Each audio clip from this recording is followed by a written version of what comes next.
Senhoras, senhores, queridas irmãs, queridos irmãos espíritas, jovens, nossos votos cordiais de muita paz. Eram dias de grande investigação. Desde o outono de 1934, que uma equipe de psicólogos da Universidade Duke, na Carolina do Norte, capitaneados pelo Dr. Joseph Becksheim, tentavam penetrar no insondável da criatura humana. Após criada a parapsicologia, desdobraram-se os alicerces da nova doutrina, que foi definida como sendo o ramo da psicologia experimental para estudar os fenômenos inusitados, inabituais. Mas ainda remanesciam os estudiosos da anterior metapsíquica. A doutrina criada pelo emérito professor Charles Richet, Prêmio Nobel de Fisiologia, havia deixado um grande legado com interrogações muito profundas. Haverá vida depois da morte? Haverá possibilidade de os que são denominados mortos comunicarem-se com aqueles que são chamados vivos? As interrogações multiplicavam-se.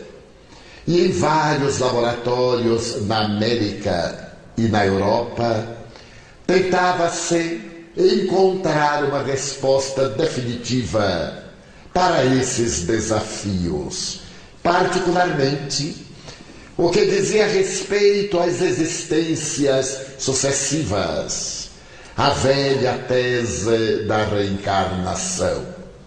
Pouco antes, em 1949, o parapsicólogo indiano Ramendra Nath Banerjee havia apresentado ao Ocidente o resultado das suas observações a respeito de 116 crianças de diferentes países que recordavam das suas existências anteriores.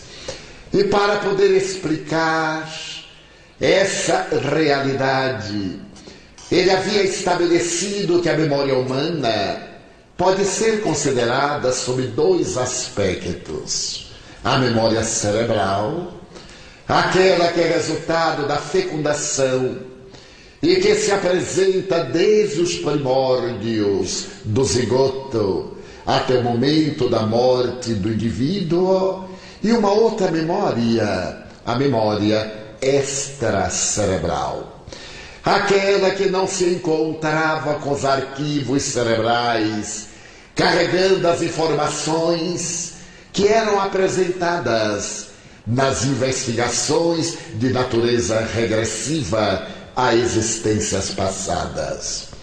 Estamos, porém, em 1956.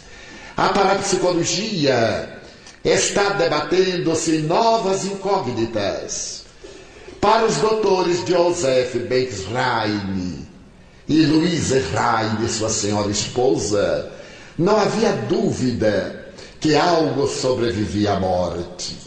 A partir de 1942, com uma documentação grandiosa, eles constataram que somente a sobrevivência do ser, a decomposição cadavérica, explicava uma série de fenômenos.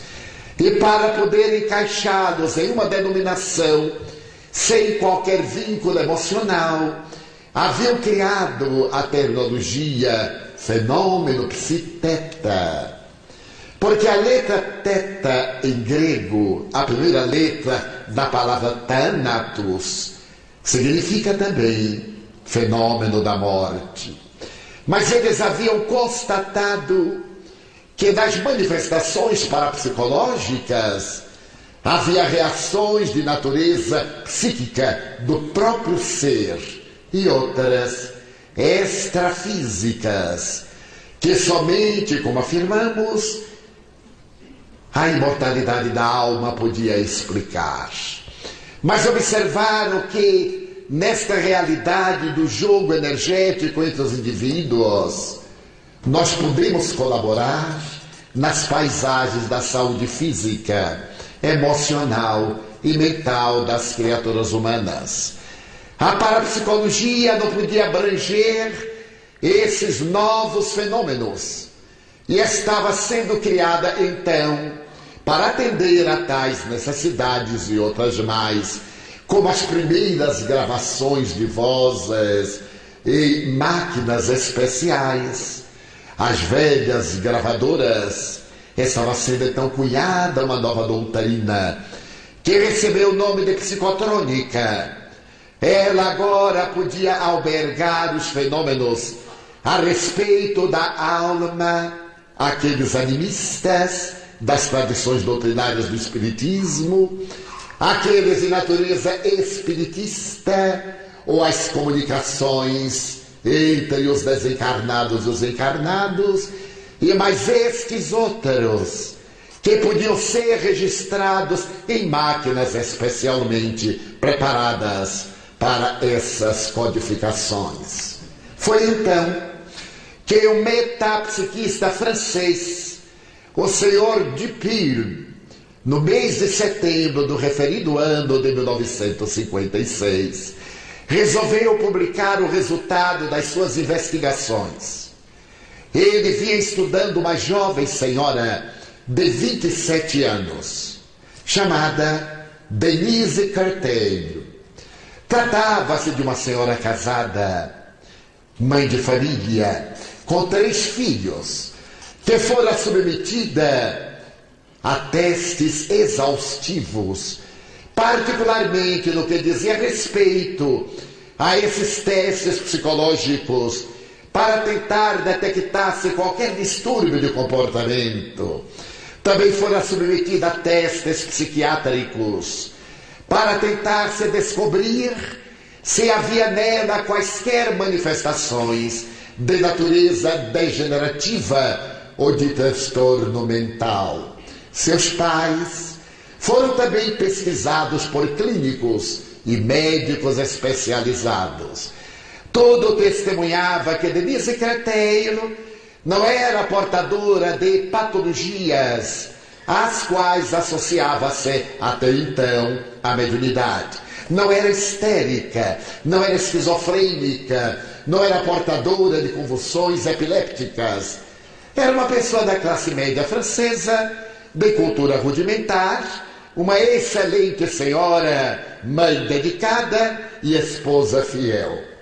O Sr. Dupuy, depois de submetê-la a vários testes de indução hipnológica, constatou que era uma excelente sensitiva e 61 vezes, durante 3 anos, ele submeteu Denise Carteiro a um transe hipnológico provocado, fazendo que ela retrocedesse ao século XIX, principalmente ao período napoleônico em França.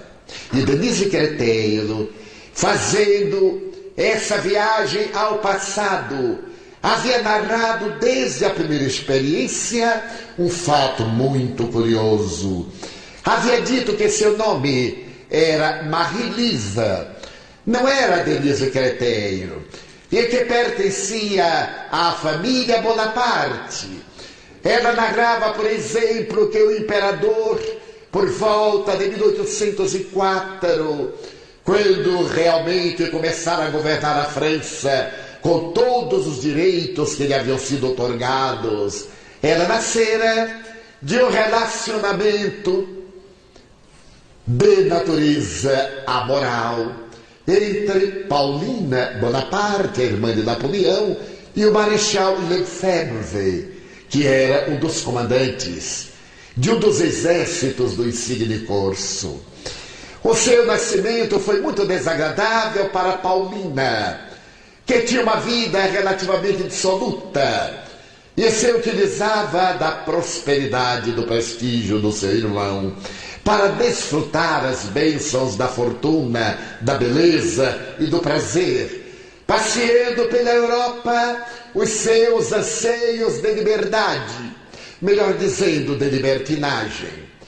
Quando se deu conta de que estava grávida, para não chamar a atenção, ela se refugiara nos arredores de Paris, na cidadezinha de Épernay, na residência de Madame Sévigné, que se tornaria célebre no noticiário da corte napoleônica.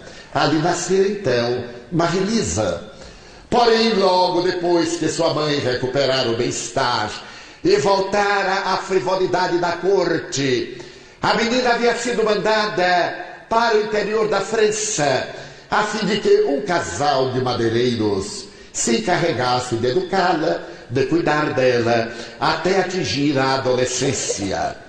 É claro que Paulina pagava regiamente a esse casal, que nada obstante tentava dar uma educação formal à menina.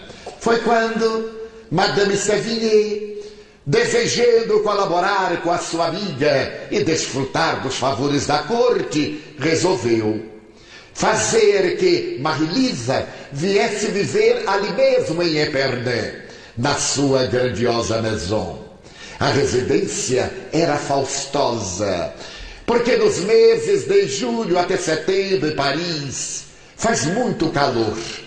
E a corte sempre procurava as cidades periféricas. Madame Sévigné vinha para Épernay e ali realizava os grandes saraus. Pela sua residência haviam passado personalidades das belas letras, da música, da declamação, em noites que ficaram memoráveis.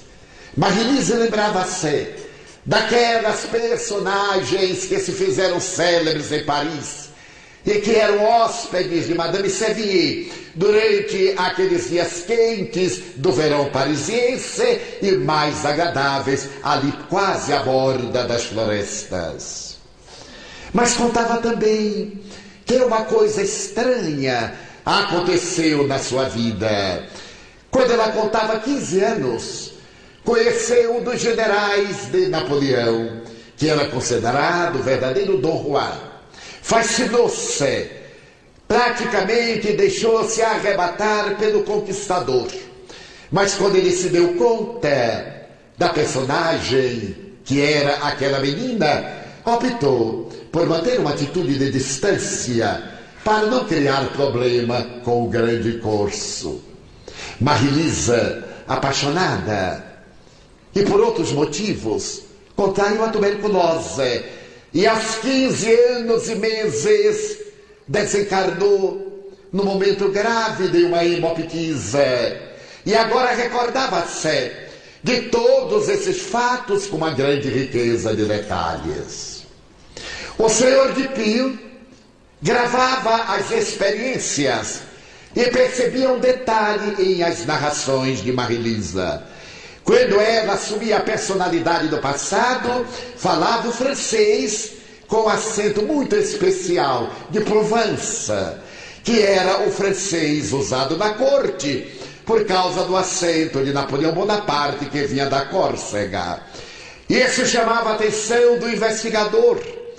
Porém, as dúvidas permaneciam-lhe atrozes.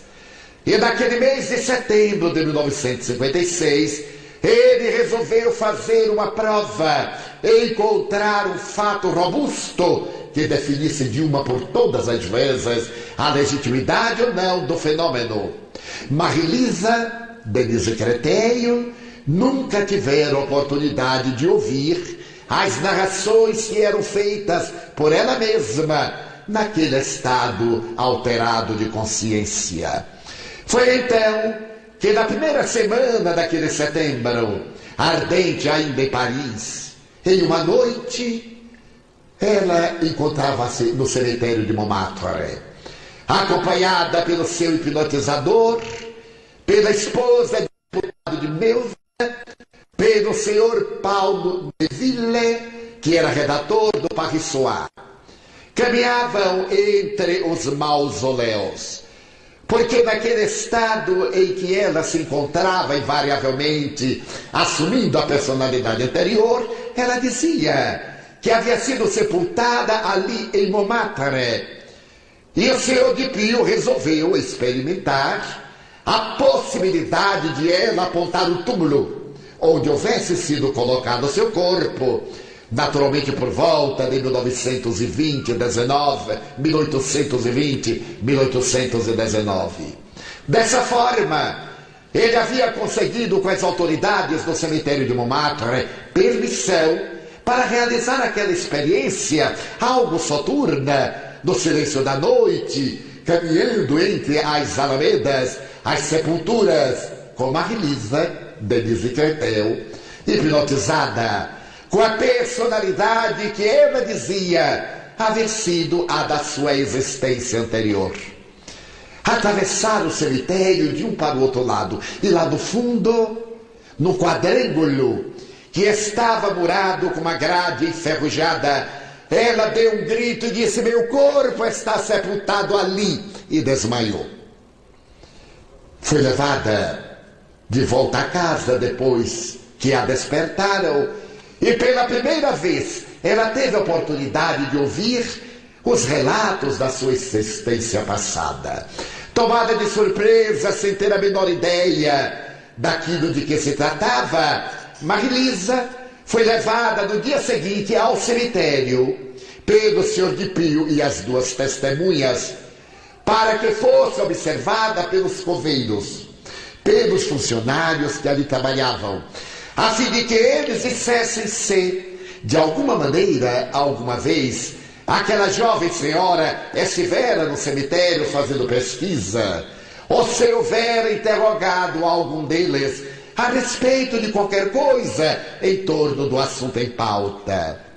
Simultaneamente, foi consultado o arquivo onde estavam anotados os óbitos e sepultamentos desde 1780 aproximadamente. E todos aqueles que foram trazidos à presença de Marie-Lise Denise Créteil afirmaram que jamais a haviam visto, que ela nunca tivera oportunidade de dialogar com nenhum deles. E nos arquivos não havia nenhum sinal de violação. Depois desta comprovação, o Sr. de Pio pediu ao diretor do cemitério que desse uma informação a respeito daquela área, havendo sido levado até o local. E ele não teve dificuldade em explicar que aquela área estava fechada desde o ano de 1825, depois da morte de Napoleão Bonaparte, que ocorrera no dia 5 de maio de 1821, quando estava no exílio em Santa Helena. Aquela área era reservada especialmente para familiares de Bonaparte, que não eram descendentes diretos do matrimônio. Aqueles que eram descendentes das sortidas da família, dos casos não convencionais, não morais, não éticos, quando morriam, eram levados para ali. Havia então uma evidência, sendo Marie-Lise uma filha adulterina de Lefebvre com Pauline Bonaparte, era natural que, tendo morrido por volta de 19, seu corpo fora inumado naquele local. Mas para o Sr. de Pio, ainda estávamos diante de uma probabilidade. Ele resolveu fazer o teste final. 2 dias depois, ele convidou as mesmas citadas testemunhas e, após hipnotizar Denise Créteil, levou-a de automóvel até a cidade de Épernay, a 30 quilômetros da Torre Eiffel. Chegando à cidade periférica, pediu que ela saltasse do carro ou dirigisse o condutor até a residência de Madame Sévigné. A jovem não teve a menor dificuldade. Citava mesmo de memória nome de algumas avenidas, de algumas ruas, de alguns edifícios, e com facilidade saiu do centro urbano de Épernay até as grandes propriedades periféricas, dirigindo-se àquilo que fora a residência da célebre madama. Ela houvera descrito antes a casa com riqueza de detalhes que agora se podiam confirmar. Mas ela poderia ter vindo ali antes. Ela poderia ter examinado tratados de história. Havia sempre a possibilidade de, na informação, existir uma fraude. Mas quando Denise Créteil, Marie-Lise, se acercou do grande portão belga de ferro batido, ela o abriu com facilidade e correu na direção da porta principal, batendo a aldraba. Veio atender um cavalheiro muito bem vestido, que era o mordomo da propriedade. Ela entrou com facilidade, o que causou uma surpresa naquele mordomo. O Sr. Dupuy explicou que se tratava de uma experiência de metapsíquica para investigar se a realidade da memória extracerebral. Ao entrar na grandiosa sala de piso de mármore de Carrara, com uma escada imensa bifurcada, a jovem voltou-se para uma parede e perguntou: mas aonde está a tapeçaria que ficava naquela parede? O mordomo sorriu intrigado e disse curioso: como é que ela sabe que havia uma tapeçaria que hoje se encontra no Louvre? Quando os alemães entraram em Paris, o Departamento do Patrimônio francês pediu que as obras raras, as obras melhores, fossem todas preservadas e escondidas em subterrâneos. A bela peça de tapeçaria foi mandada a Paris para o Louvre e desde então não retornou. Mas como ela poderia saber disso? Coisa que somente eu, que aqui resido há muitos anos, poderia dar essa informação. Porém, Denise Créteil, Marie-Lise, subiu a escada e de repente disse: foi aqui, era este o meu quarto. E logo em seguida havia o gabinete onde Madame respondia as cartas. Ali estava o bureau, onde ela sentava, o quarto de vestir, o quarto de dormir, a sala das refeições íntimas. E foi descrevendo cada parte da imensa residência, com uma naturalidade e certeza que o mordomo pasmado somente podia confirmar. Depois desceu e, após deambular um pouco pela cozinha, perguntou onde ficava a adega. E não teve dúvidas de correr na direção da adega, adentrar-se por aquela parte subterrânea, ficar muito pálida e desmaiar. Despertada, Marie-Lise, Denise Créteil, não sabia explicar porque teve aquele desmaio. Depois de um repouso, novamente hipnotizada, foi levada ao mesmo corredor. E então ela disse: eu morri aqui. Ainda me lembro quando trouxeram o meu corpo com as grandes crises e eu morri aqui. Há uma porta secreta desta parede que leva à Catedral de Épernay. É uma passagem secreta que Madame mandara fazer para poder fugir em qualquer emergência. Eu estive aqui antes de ser levada ao cemitério de Montmartre, em Paris. Era claro que esta informação, se pudesse ser confirmada, seria a prova cabal das informações de Marie-Lise, de Denise Créteil. O Sr. Dupuy levou a informação ao patrimônio dos monumentos franceses e conseguiu permissão para fazer uma abertura, comprometendo-se a recompô-la tão exatamente conforme estava.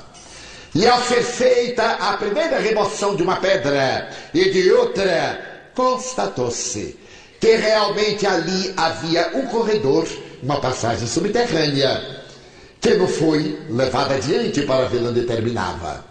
Foi recomposta a parede e depois dessa experiência notável, o Sr. Dupuy publicará no Paris Soir, com todos os detalhes, 63 vezes, a experiência que culminara no cemitério de Montmartre e em Épernay com 3 perguntas. Seria Denise Créteil a reencarnação de Marie-Lise? Seria Denise Créteil uma alucinada que era capaz de penetrar nas dimensões indimensionais do passado ou do futuro? Não se tratava de fraude, porque hipnotizada era submetida a vários testes de natureza fisiológica como de natureza emocional. O Sr. Dupin havia aprendido com Charles Richer um teste a respeito da sensibilidade nos estados de transe hipnológico. Quando o célebre médium Slade foi levado a Richer para uma série de experiências em La Salpêtrière, ele, o grande sábio, percebeu que Slade era de temperamento muito covarde. Ele tinha sobre a cabeça um cisto sebáceo e não admitia que ninguém tocasse naquela região. Tinha pavor à dor. E numa das vezes em que estava em transe espontâneo, o professor Richer, para constatar a legitimidade do transe, resolveu fazer uma experiência cruel. Colocou soda cáustica sobre o cisto sebáceo do sensitivo em transe, que não reagiu de maneira nenhuma enquanto a soda cáustica corroía-lhe aquele cisto, devendo produzir dores insuportáveis, quase selvagens. Depois de alguns instantes em que Richer observava as mínimas reações faciais, os mínimos tremores, em que ele pudesse talvez estar sob um forte comando da vontade, ele despertou Slade, que saiu a correr de dor como um animal vencido. Denise Créteil, nos seus estados de transe hipnológico, era também submetida a vários testes para ter-se a certeza da sua insensibilidade, que é uma das características do transe hipnológico provocado ou daquele de natureza mediúnica espontânea. A terceira pergunta, que ficou sem resposta para o Sr. Dupin, é que a reencarnação era possível, mas ele não tinha como definir que o cérebro, portador de neurônios que se deterioram com a morte, pudesse transmitir a mensagem de uma para a outra vida. A questão ficou em aberto até um período mais ou menos de 5, 8 anos, quando um grande número de psicólogos resolveu estudar de frente a problemática da aprendizagem humana. Como é que o indivíduo adquire o conhecimento? Nas tradições da psicologia ancestral materialista, o indivíduo nasce com o cérebro em branco, sem nenhuma informação. As informações chegam-lhe lentamente através das experiências que se vão fixando e ali permanecem. Graças a essas informações, a memória é cerebral. Mas como explicar sem uma memória um conhecimento que não está registrado no cérebro? O estudo da aprendizagem estabeleceu que existem vários mecanismos metodológicos na área da pedagogia para o indivíduo adquirir o conhecimento. Um dos primeiros é o conhecimento de natureza mecânica.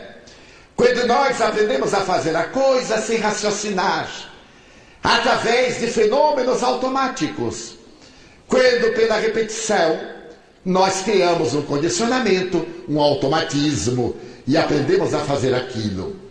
Um amigo chegou mesmo a me dizer que dirigir automóvel é uma aprendizagem automática, tal o número de pessoas irresponsáveis que não pensam quando se encontram ao volante dos seus veículos.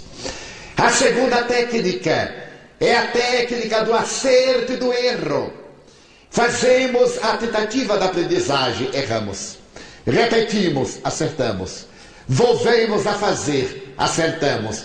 Até que se define, aquela que é repetida passa a ser a aquisição do conhecimento. Nesse ínterim, o notável psicólogo behaviorista, o célebre Dr. Wolfgang Köhler, que foi o autor de uma interessante descoberta, a técnica da aprendizagem através do insight. Ele percebeu, por exemplo, que os macacos eram portadores de um tipo de aprendizagem não convencional. Colocou o macaco numa jaula e, a uma distância regular fora da jaula, um cacho de banana preso a uma corda com roldanas.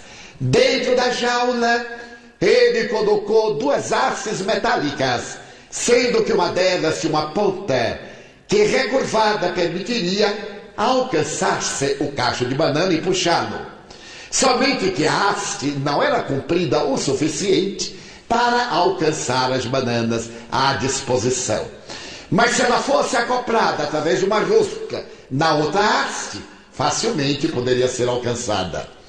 E observando as reações do macaco através do espelho de fundo falso, ele percebeu a ânsia do animal em querer alcançar as bananas. Saltava, gruía, agitava-se, tentava alcançá-las até a hora que ele viu as hastes metálicas. Pegou de uma e tentou alcançar, não logrou. Pegou a segunda, atirou ao chão e, de repente, ele pegou as duas hastes e acoplou-as. Teve um insight, uma iluminação. Alcançou o cacho de banana e trouxe-o. E começou a alimentar-se do fruto da sua preferência. A partir daí, o Dr. Wolfgang Köhler estabeleceu que na área da aprendizagem existe a técnica de natureza do insight. Ora bem, embora eu não seja exatamente um chimpanzé, mas um descendente, eu me lembro que quando era criança, o que aliás faz bastante tempo, nós estudávamos educação moral e cívica. E todo dia pela manhã éramos levados a uma sala onde cantávamos o hino nacional, que muita gente não sabe mais, o hino à bandeira, que muita gente realmente não sabe, porque é muito longo, o hino à independência, etc. E cantávamos. Então, eu vivia apaixonado, porque eu amava tanto o Brasil, particularmente por uma frase: a verdura sem par destas matas. Eu dizia, mas que país? Porque na minha terra, eu sou de Feira de Santana, na Bahia, verdura é alface, repolho, quiabo, são verduras. Então eu cantava aquilo com uma alegria, e a verdura sem par dessas matas, etc. E a vida inteira eu achava o Brasil o país das verduras, das alfaces muito acessíveis, até que um dia eu ia andando a sós, adulto, de mais de 20 anos, e tive um insight. E digo, meu Deus, não é alface, é verdura verde, as matas verdes. Mas como nós, os baianos, pronunciamos o idioma da maneira mais correta possível, baianos e maranhenses, peço licença, assim dizem os estudiosos, quando eu pronunciava verdura, era de verde, não era a verdura, aquelas que vinham no mercado. Eu fiquei feliz quando soube mais tarde do Dr. Köhler que o chimpanzé tinha insight. Nenhuma semelhança comigo, é claro, mas havia o gênio do chimpanzé. Aí estava em mim a presença de um insight. E a última técnica é a técnica cognitiva, aquela que é derivada do conhecimento. Nós aprendemos pela lógica, pela leitura, pelo diálogo, pela razão. Quando conseguimos elaborar um conceito e ter uma ideia. Ora bem, na memória extracerebral não existe qualquer registro de uma aprendizagem que haja passado por esses vários processos. Então a tese do professor Ramendra Nath Banerjee de que nós temos uma memória extracerebral era a explicação que vinha confirmar cientificamente a tese do espiritismo a respeito da reencarnação. cuja memória está no perispírito, que se encarrega de plasmar no futuro cérebro aquelas experiências transatas, aquelas realizações que nos vão agora ser apresentadas como processos depurativos. São exatamente essas memórias que nos trazem a culpa e que nos dão timidez, que estabelecem na nossa conduta conflitos de variada natureza, porque morrendo o cérebro, elas são transferidas para o arquivo central, que um dia Carl Gustav Jung chamaria do inconsciente coletivo, mas que está no self, que está no indivíduo, que se encontra no espírito que ele é, transitando de experiência em experiência. A reencarnação, então, tinha mais a seu favor essa experiência notável do metapsiquista de Pio, confirmando que nós vivemos ontem, estamos vivendo hoje, viveremos amanhã. Nós somos o somatório das nossas experiências. Somos hoje o que fizemos de nós ontem, seremos amanhã o que de nós hoje fizermos. Para mim, em particular, em especial, a data de hoje é muito significativa, porque no dia 11 de novembro de 1939, na cidade de Ilhéus, suicidou-se uma irmã minha. Eu era criança, não tão criança, tinha 12 anos, quando chegou o telegrama à nossa casa, em Feira de Santana, naquela linguagem cruel, quase cifrada. E como eu era o que sabia ler, era o último filho, estava em casa com minha mãe analfabeta, e recebido este afeto telegrama, ela disse: "Abra, meu filho, o que será isso?" Porque telegrama naquele tempo era para trazer graves notícias, boas ou más. E eu abri e estava escrita em letras de fogo: Nair Franco suicidou-se. E o nome do seu marido. Então, quando eu disse à minha mãe, ela parou e disse: "Leia de novo." E eu voltei a ler. Ela ficou muito pálida e não verteu uma lágrima. Entrava em nossa vida a tragédia. Era uma moça de 26 anos, muito bem casada, supunhamos. Não tinha filhos, mas era uma filha exemplar. Amava-nos com esse devotamento que só o amor de Cristo pode explicar. Havia prometido a meus pais que antes de morrer ela se encarregaria de deixar-nos financeiramente em equilíbrio, porque éramos uma família pobre e porque eu desejava estudar. Ela me havia dito várias vezes: "Você vai estudar o que quiser. Escolha." Eu estava terminando o curso primário, terminaria logo mais em dezembro. Isso foi em novembro. "Escolha o que você deseja, porque eu farei de você um homem de bem." Era o conceito da época. Era casada com um cacauicultor, um homem rico, bom, generoso. E agora, com isso tudo, a perda para nós, na época, daquele ser querido, feriu-nos tão profundamente que nunca nos esquecemos.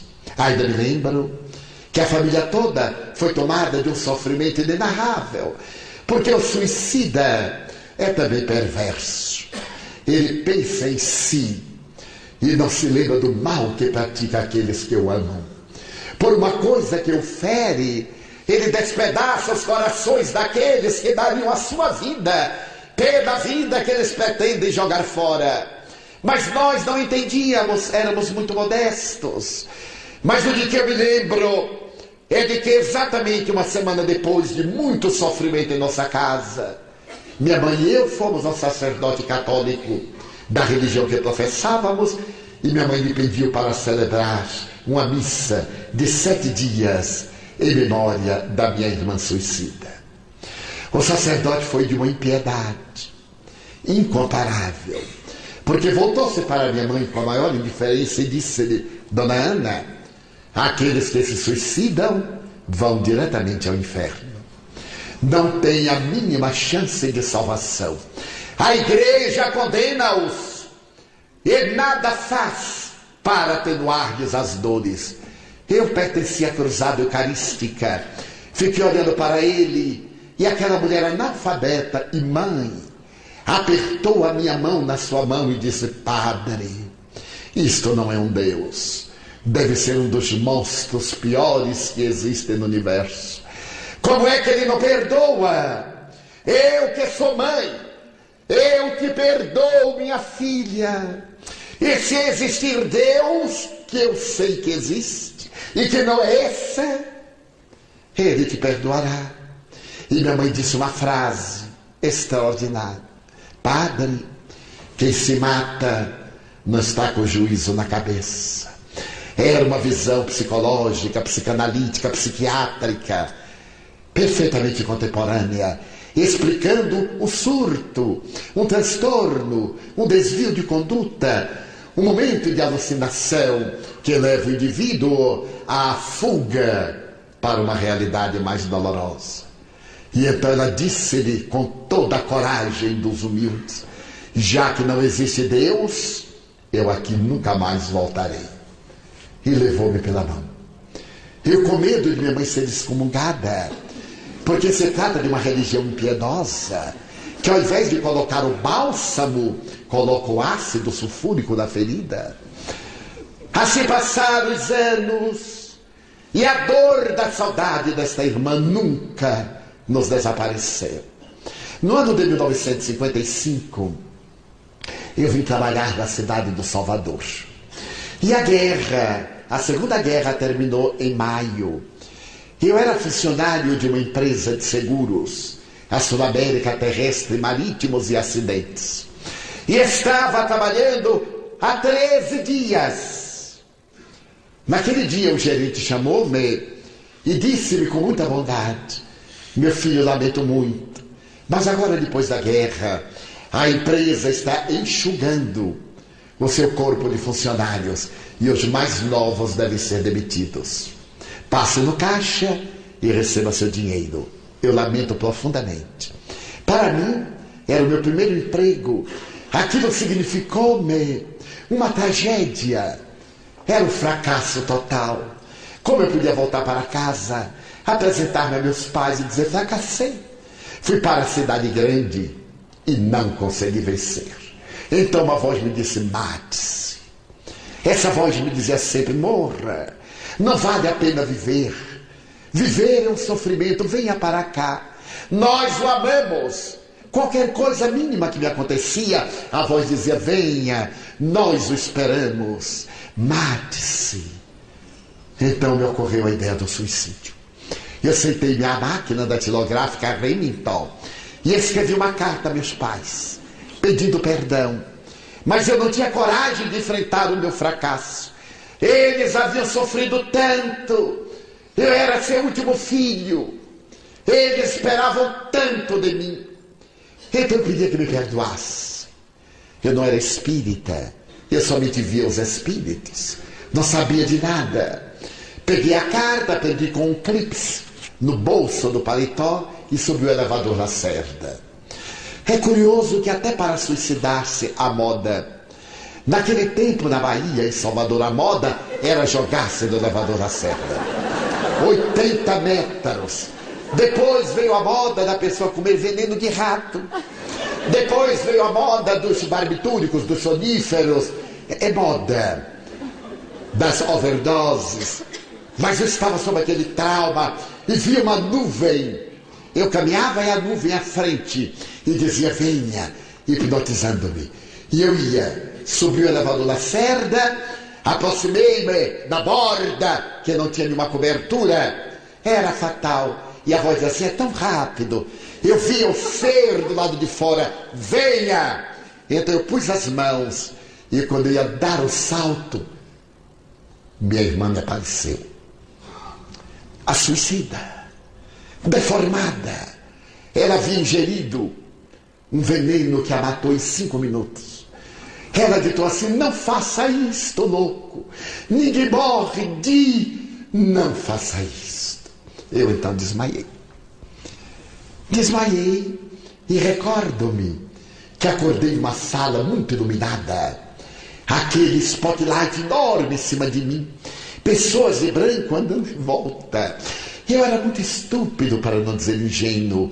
Então, lembrando-me que tentaram suicídio, eu olhei para eles e perguntei assim: eu estou no reino dos céus? Porque era todo mundo de branco, aquela luz muito clara. A resposta que deram era que eu estava na terra mesmo.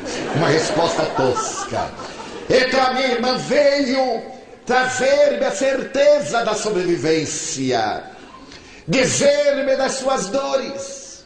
Naqueles 6 anos nunca me aparecera, mas a partir daquele dia, 10 de maio de 1945, ela passou a aparecer-me todos os dias, a falar-me das suas dores, a dizer-me o motivo pelo qual fugira.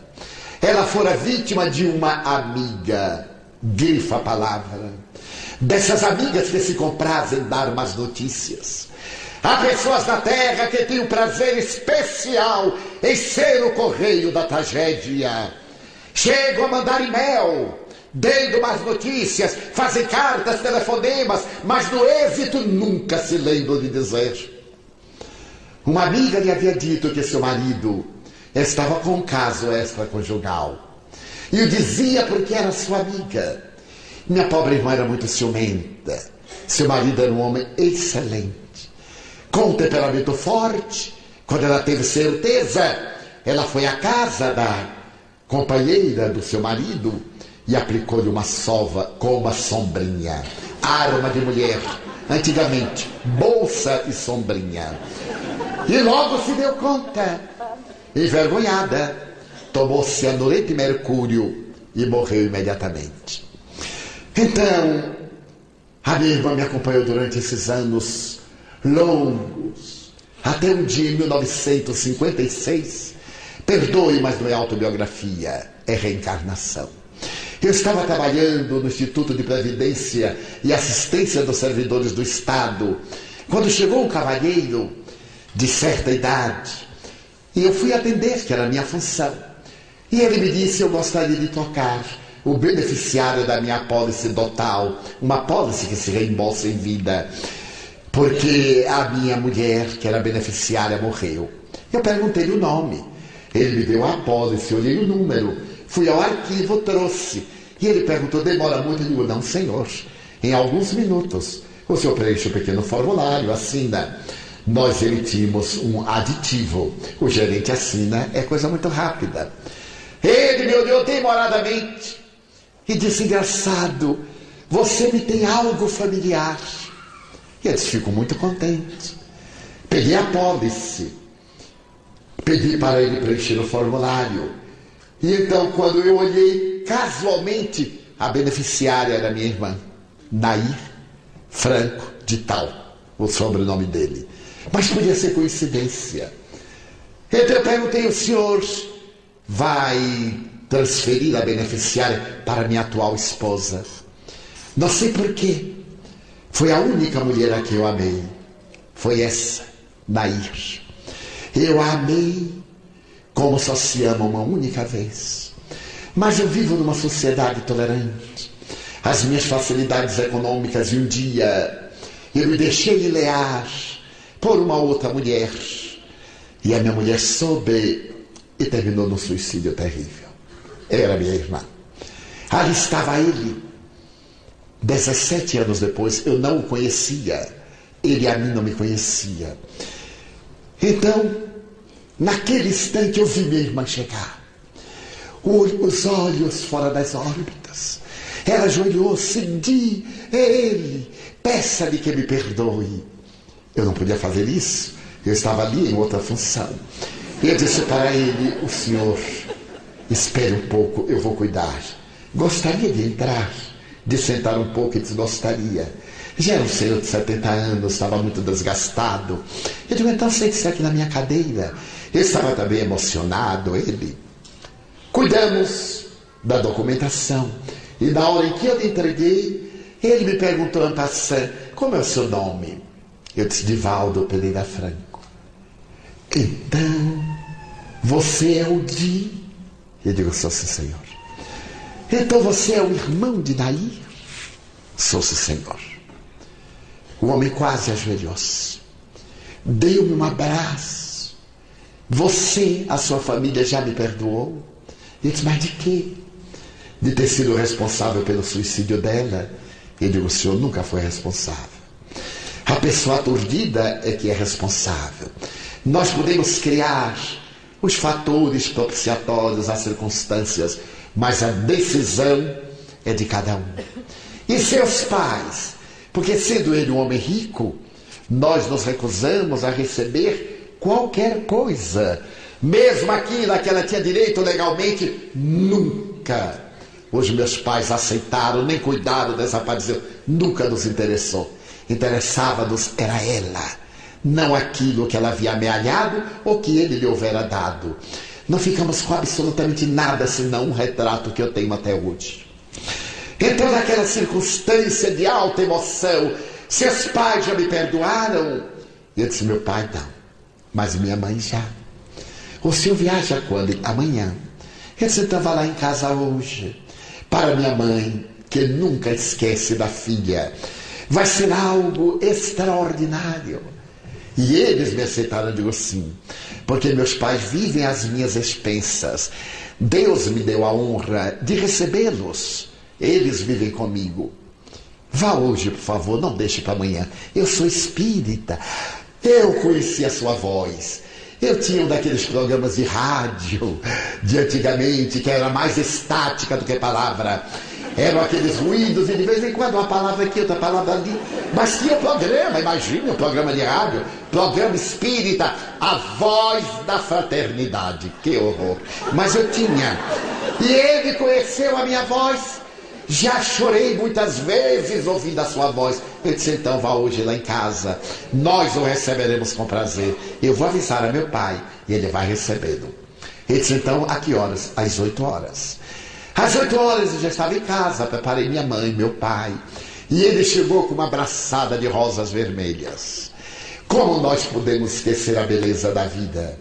Minha mãe abraçou profundamente e disse, meu filho, quantos anos eu o esperei.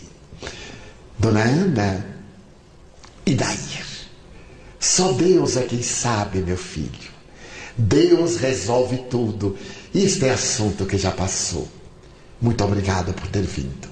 Ficamos amigos. Ele se casou com aquela senhora que tinha sido motivo indireto da desencarnação de minha irmã.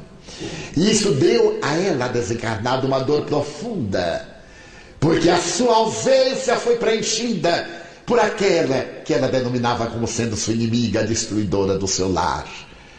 E um dia eu encontrei aquela mensageira da tragédia e lhe disse, nunca mais. Não estamos na terra para fazer os outros chorarem. Quando você souber de algo desagradável e tiver necessidade de informar, medite. Da melhor maneira, suavize. Não oculte a verdade, mas não a diga de maneira perversa e cruel. Meu cunhado morreu 3 meses depois.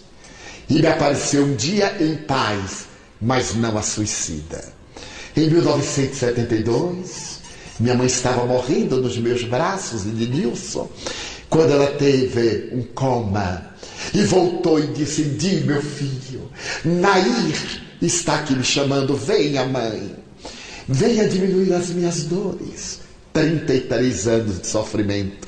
Era o período de vida física que ela deveria ter na terra, interrompera, defraudando a lei, que é severa, é amorosa, mas é justa. E eu irei, meu filho, para diminuir as dores de sua irmã, porque nesse ínterim, minha mãe tornou-se espírita. Quando eu fui fazer o evangelho no lar, eu a convidei e a meu pai. E ela disse, no espiritismo tem Deus, meu filho? Tem, mãe. E ele perdoa? Eu digo, não, senhora. Mas como? Que Deus é este que não perdoa? Eu digo, ele não perdoa, porque Deus ama. Só se perdoa quando se tem uma mágoa anterior. Como Deus não se magoa conosco, ele nos ama sempre. Meu filho, e daí? Ele dará ensejo a ela reabilitar-se. Não está no inferno, sim, no inferno dos seus sofrimentos, do arrependimento, das suas dores, mas ela irá para o céu da alegria. Minha mãe pegou minhas mãos. Meu filho, ensine-me então esta religião que fala de um Deus que é todo amor, e tornou-se espírita. No momento em que estava desencarnando, então ela disse: tenho que ir atender a Nair. Isso foi. 10 anos depois, ela se me apresenta e me diz: meu filho, depois de orar muito, eu consegui do Senhor da vida que Nair se reencarne. Ela voltará com as marcas do suicídio, o aparelho digestivo, a boca que foi queimada pelo ácido, o aparelho que foi destruído pelo veneno, será a sua marca. Eu disse: mas mãe, ela vai se reencarnar aonde? Aqui na cidade do Salvador? É, meu filho. E eu a conhecerei? Sim, meu filho. Eu a trarei até você. Mas cuidado, não vá atrapalhar a expiação dela. Ame-a, mas não tem que mudar o destino dela. Certo dia, eu estava na minha pequena sala quando o porteiro me chamou. Corri até a portaria e havia uma mulher negra, trêmula, com os braços estendidos, um pano imundo por cima, quase a desmaiar. E ele disse: Divaldo, ela é fome. Ela veio pedindo socorro. Eu pedi ajuda, levei-a imediatamente ao nosso centro médico, que fica a 20 metros. E ela trazia aquela coisa, quando descobri, era uma criança. Mas uma criança que deveria ter 1 ano e pouco, mas que parecia ser uma criança de meses. Magérrima, não tinha forças nem para chorar. E a senhora me disse: é minha filha, não a deixe morrer. Se eu morrer, porque eu vou morrer, o senhor me promete tomar conta dela? Prometo. Mas a senhora não vai morrer. Quem ama desta forma não pode morrer. Ela era catadora de lixo e alimentava a filha com papelão tirado do lixo. No mundo em que existe tanta abundância e tanta miséria, nós deveríamos ficar constrangidos diante dos desventurados. Ela pegava aquele papelão, lavava, punha a cozer com os grãos de arroz, um pouco d'água e sal. Tomava e dava à filha. Era tudo quanto tinha. Então eu conversei com ela, chamei meu filho médico. De imediato ele aplicou soro em ambas. Ficamos conversando. Eu acarinhava aquela mulher negra que amava tanto aquela criança. A criança emperneguida nem se mexia. De repente ela me disse: ah, mandaram que eu viesse aqui. O senhor é seu Edivaldo, né? Eu digo: sou, sim, senhora. É minha filha. E como é o nome dela? Nair. Eu tive um choque. Então minha mãe me apareceu. É Nair, meu filho. E por que a senhora colocou o nome dela Nair? Que não é um nome tão comum, Maria, Joana. Ah, eu tive um sonho. Me apareceu uma senhora branca, de cabelo partido ao meio, com uma polpa para trás, e me disse: eu vou lhe confiar um tesouro. Guarde. É minha filha. Ela se chama Nair. E eu acordei com a imagem daquela senhora velhinha, de olhos verdes. Os olhos de minha mãe eram 2 esmeraldas. E então, eu prefiro morrer a que minha filha morra. Começamos a cuidar dela e de Nair. Naturalmente foram salvas. Conseguimos uma casinha à volta da Mansão do Caminho. Colocamos Nairzinha na nossa creche, depois no jardim de infância. Quando ela completou 5 anos, ela era portadora de lábio leporino bifocal. Tinha muita dificuldade de falar. Tinha problemas terríveis no aparelho digestivo. Não conseguia alimentar-se bem. Tinha rejeição a leite. Imagina a pobre ter rejeição a leite. É cada coisa. Mas eram as marcas. E certo dia, eu passando pelo módulo do jardim de infância, entre árvores, ela gritou: Didi! A única pessoa da terra que me chamava Didi era minha irmã Nair. Saltou a janelinha e veio correndo: Didi, Didi, fanhosa. E então caiu nos meus braços, eu sentei-me no meio-fio, coloquei-a na perna, ela passou a mão no meu rosto e me disse: eu voltei, não foi? Com muita dificuldade. Eu disse: não estou entendendo. Eu sou Nair. Sim, eu sei que você é Nair. A outra Nair. Eu sou Nair. Eu voltei, não foi? Eu disse: foi. Ela me olhou. Eu vou viver muito? Eu disse: não muito. Mas Deus é quem sabe. Então adormeceu nos meus braços. Tinha tido um insight, uma iluminação, um retorno. Aos 8 anos, teve uma pneumonia e morreu nos meus braços. Agora minha mãe informou que ela já está de volta, num corpo novo, para resgatar aqueles 30 e poucos anos que havia usurpado da lei e para dar continuidade ao seu processo de evolução. Então a reencarnação é esta bênção de Deus, que nos enseja a reparar o passado, construir o futuro, entender o presente e desenvolver os sentimentos do amor. Entre os postulados básicos da doutrina espírita é a reencarnação, a justiça manifesta de Deus. Por isso que filhos ingratos, drogados, filhas rebeldes, companheiros desleais, familiares estúrdios, amigos traiçoeiros, pertencem à nossa economia evolutiva. Ao invés do revide, a compaixão. Ao invés do ódio, o amor. Ao invés da repulsa, a afabilidade, a doçura. Se tendes filhos que vos parecem ingratos, que não conseguem trazer-vos alegrias, amai-os mais. Se tendes filhas rebeldes e atrevidas, que se permitem uma vida licenciosa nesses dias de disparates, mas ternura para com elas.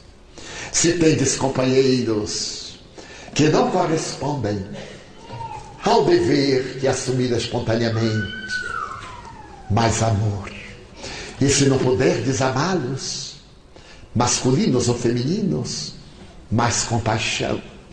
Estemos na terra, recolhendo os cardos, os espinhos, mas também os pomos dourados que deixamos no passado, tendo a sublime oportunidade de semear. Semeemos amor. Alguém nos ofende, pior para ele. Alguém nos persegue, pobre dele. Mas quando somos nós os ofensores ou os perseguidores, ai de nós. Recordemos de Jesus nos 7 ais do Evangelho. E sejamos nós aqueles que devemos amar em qualquer circunstância. A nossa família não é a família que gostaríamos de ter, é a família que temos necessidade de nela nos encontrarmos. Talvez a nossa família real esteja espalhada por diferentes lugares da terra, e nós teremos ensejo de encontrar um que outro, mas por enquanto é esta família aprovação que nos enseja o crescimento espiritual. Encontremos a alegria de viver, porque só através da reencarnação é que nós podemos conseguir a palma da vitória.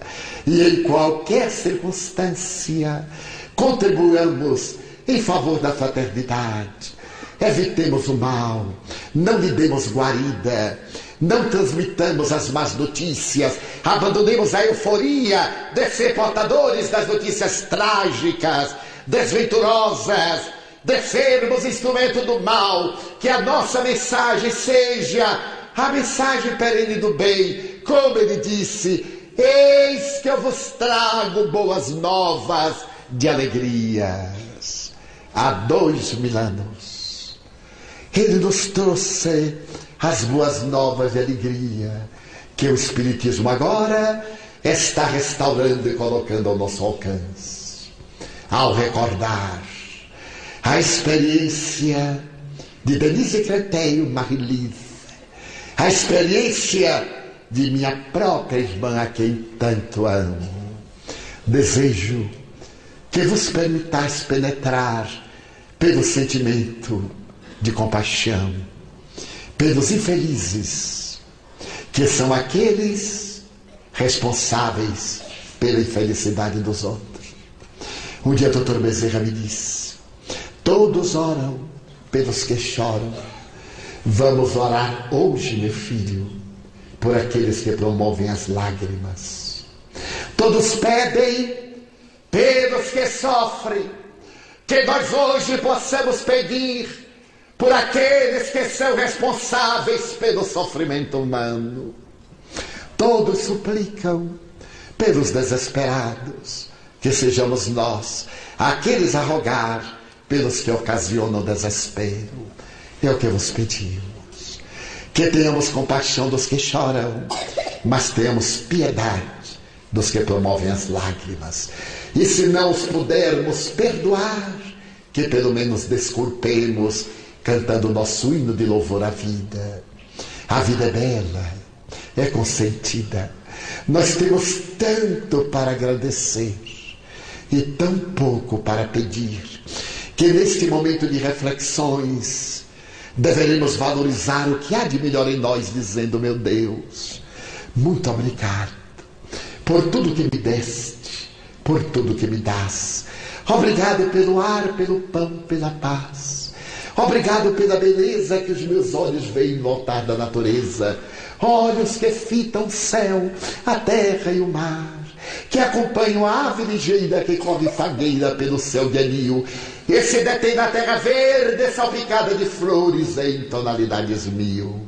Muito obrigado, Senhor, porque eu posso ver meu amor, mas diante da minha visão eu detecto os cegos que se debatem na escuridão, que tropeçam na multidão, que choram na solidão. Por eles eu oro e a ti imploro compaixão, porque eu sei que depois desta vida, na outra vida, eles também enxergarão. Muito obrigado pelos ouvidos meus, que me foram dados por Deus. Ouvidos que ouvem o tamborilar da chuva no telheiro, a melodia do vento nos ramos do almeiro e as lágrimas que vertem os olhos do mundo inteiro.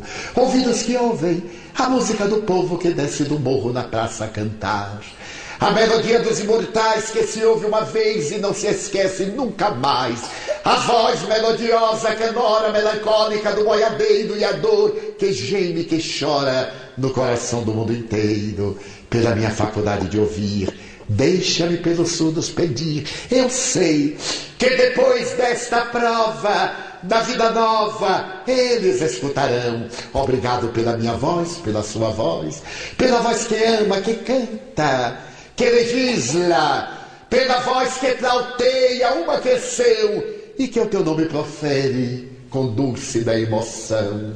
Diante da minha melodia, eu quero rogar pelos que sofrem de afasia. Eles não falam de noite, eles não cantam de dia. Oro por eles, porque eu sei que depois desta dor do teu reino de amor, voltarão a cantar. Obrigado pelas minhas mãos, mas também pelas mãos que amam, que semeiam, que agasalham, mãos de ternura, mãos que libertam da amargura, mãos que apertam mãos, mãos dos adeuses, que limpam feridas, que enxugam lágrimas e dores das vidas, pelas mãos que atendem a velhice, a dor, o desamor, pelas mãos de sinfonias, de cirurgias, de psicografias, de poesias, pelas mãos que atendem a velhice, a dor, que no seio embala o corpo de um filho alheio sem receio, e pelos pés que me põem a andar sem reclamar.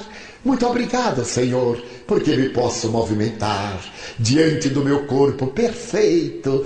Eu te quero louvar, porque eu vejo na terra aleijados, infelizes, amputados, marcados, paralisados, que não se podem movimentar. Eu oro por eles.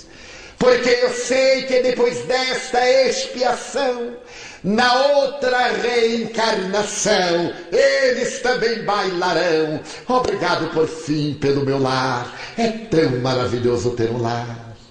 Não é importante se este lar é uma mansão, ou se é uma favela, uma tapera, um ninho, um gravado de ouro, um bangalô, seja lá o que for, mas que dentro dele exista a figura do amor.